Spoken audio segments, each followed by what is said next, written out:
శ్రీవల్లితోనూ మీ వాళ్లతోనూ స్వీటీనే కావాలంటున్నాడు, నాతో మాత్రం డబ్బులు కావాలంటున్నాడు. అసలు ఆ రాజయ్య మోటివ్ ఏంటో నాకు అర్థం కావడం లేదు. వాడి మోటివ్ ఏంటో తెలుసుకోకుండానే వాడిని కస్టడీలోకి తీసుకున్నాను. వాడి చేత నిజం చెప్పించే లోపు తాతయ్య వాళ్ళు ఫోన్ చేసి వాడిని వదిలేమని ఫోర్స్ చేశారు. అందుకే వదిలేశాను. వాళ్ళు అసలే పేదరికంలో ఉన్నారు. అసలు స్వీటీని తీసుకెళ్ళి ఏం చేద్దామనుకుంటున్నాడు? ఎంత ఆలోచించినా నాకేం తట్టడం లేదు. ఝాన్సీ గారు, మన దగ్గర ప్రాపర్ ఎవిడెన్స్ లేకుండా ఆ రాజయ్యని ఏమీ చేయలేం. కానీ మీరేం వరీ అవ్వకండి. వాడు ఎన్ని ప్లాన్లు వేసినా స్వీటీని మాత్రం తీసుకెళ్ళలేడు. మీరు వాడి గురించి ఆలోచించి స్ట్రెయిన్ అవ్వకండి. వాడు క్రిమినల్ అయితే మనం వాడి పని పట్టే చట్టం, న్యాయం. స్వీటీకి ఏం కాదు, మీరు ధైర్యంగా ఉండండి. Thank you. ఏంటండి మీరు? ఇటివ్వండి.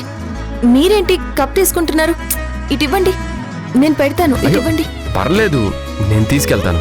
మీరు కాఫీ తీసుకురావడమే ఎక్కువ, అలాంటిది ఎంగిల్ కప్ తీసుకెళ్ళడం ఏంటి? ఇటివ్వండి. బాగోదండి, ఇటివ్వండి నాకు. ఏమండి, మీరు నా మీద వామిటింగ్ చేసుకున్నప్పుడే నేను పట్టించుకోలేదు, మర్చిపోయారా?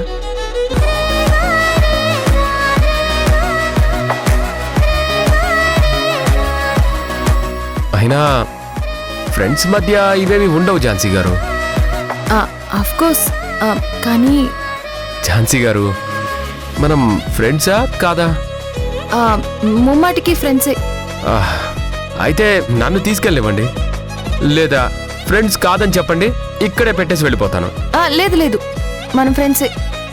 అది చాలా క్లియర్గా ఉన్నారు. మీరేమీ ఆలోచించకుండా ప్రశాంతంగా పడుకోండి. Good night.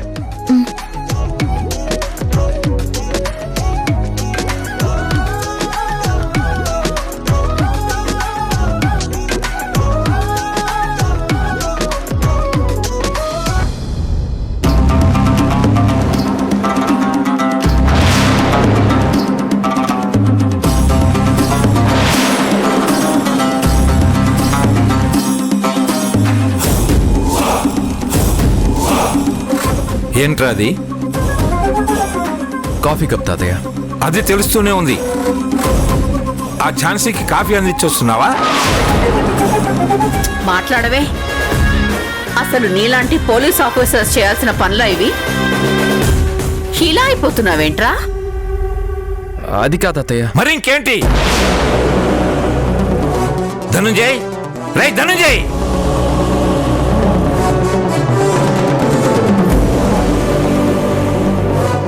ఏమైంది నాన్న? నీ కొడుకు ఏం చేస్తున్నాడో తెలుసా? ఏం చేశాడు నాన్న? అసలు వాడి చేతిలో ఆ కాఫీ కప్పు ఎందుకుందో అడుగు.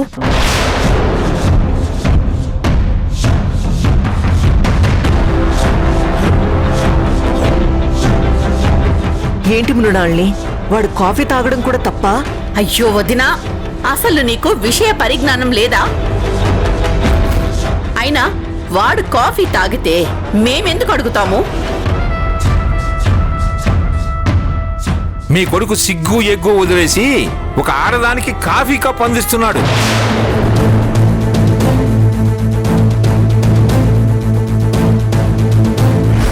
అది కూడా పోయి పోయి ఝాన్సీ అనే ఆ రాక్షసికి.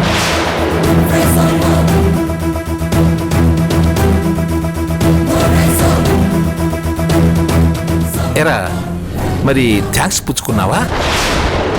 తాతయ్య, అదేరా, నువ్వు నీ స్థాయిని దిగజార్చుకొని మరీ ఆ ఝాన్సీకి సర్వెంట్లా కాఫీ అందించావు కదా. ఆవిడ గారు థ్యాంక్స్ చెప్పిందా అని అడుగుతున్నాను. ఏంటి గౌతమ్ ఇది? నువ్వు ఝాన్సీకి కాఫీ ఇవ్వడం ఏంటి?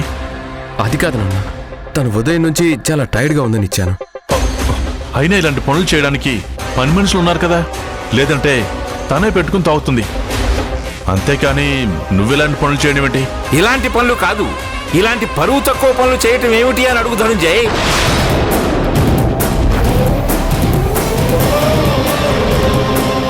ఇలా నీ కొడుకుని ఒక్క మాట కూడా అనకుండా ఉండబట్టే వాడు నా మాటకు ఎదురు చెబుతున్నాడు.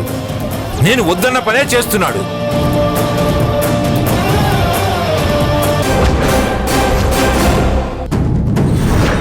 అసలు అనాల్సింది నీ కొడుకుని కాదురా, నిన్ను.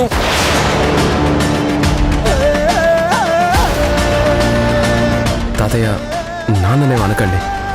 ఓ, మీ నాన్నని ఒక్క మాట అంటేనే అంత హర్ట్ అవుతున్నావే. ఆ ఝాన్సీతో మాట్లాడొద్దని చెప్పినా కూడా నువ్వు తనకి సపర్యలు చేస్తున్నావే. మరి నేనెంత హర్ట్ అవ్వాలి, నాకెంత కోపం రావాలి?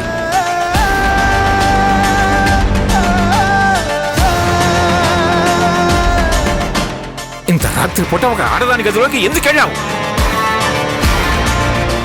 కాఫీ ఇవ్వడానికి వెళ్ళాడని అంటున్నారు కదా మామయ్య. అది కాదు కమలా, వాడి మనసులో ఏముందో అడుగుతున్నాను.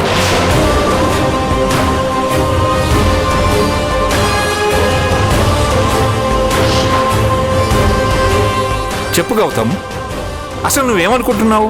మా బతుకులు నేను చేయాలనుకుంటున్నావు?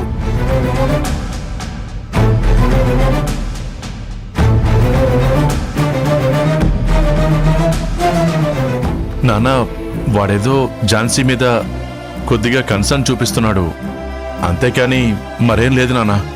జాలి దయా కూడా చూపించాల్సిన అవసరం లేదు అని చెప్పు వాడికి. సరే నాన్న, నేను చెప్తాను.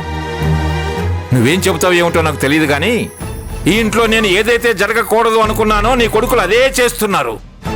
అందుకే నేను మళ్ళీ మళ్ళీ చెబుతున్నాను, నీ కొడుకు నేను చెప్పిన అమ్మాయినే పెళ్లి చేసుకునేలా చేస్తానని నువ్వు నాకు మాటిచ్చావు, గుర్తుందా? నేను చెప్పిన అమ్మాయినే నీ కొడుకు పెళ్లి చేసుకునేలా చేస్తానని నాకు మాట ఇవ్వరా? గౌతమ్, మీ నిర్ణయానికి కట్టుబడేలా చేసే బాధ్యత నాది.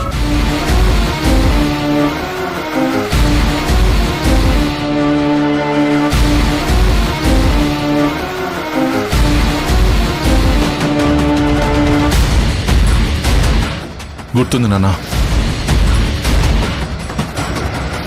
రే గౌతమ్, సంవత్సరం లోపు ఉద్యోగంలో నీ మీదున్న నెగటివ్ని పాజిటివ్ చేసుకుంటానని, నేను చెప్పిన అమ్మాయినే పెళ్లి చేసుకుంటానని నువ్వు కూడా నాకు మాటిచ్చావు, గుర్తుంది కదా? మీరు చెప్పిన అమ్మాయిని పెళ్లి చేసుకుంటానని నేను మీకు మాటిస్తున్నాను తాతయ్య.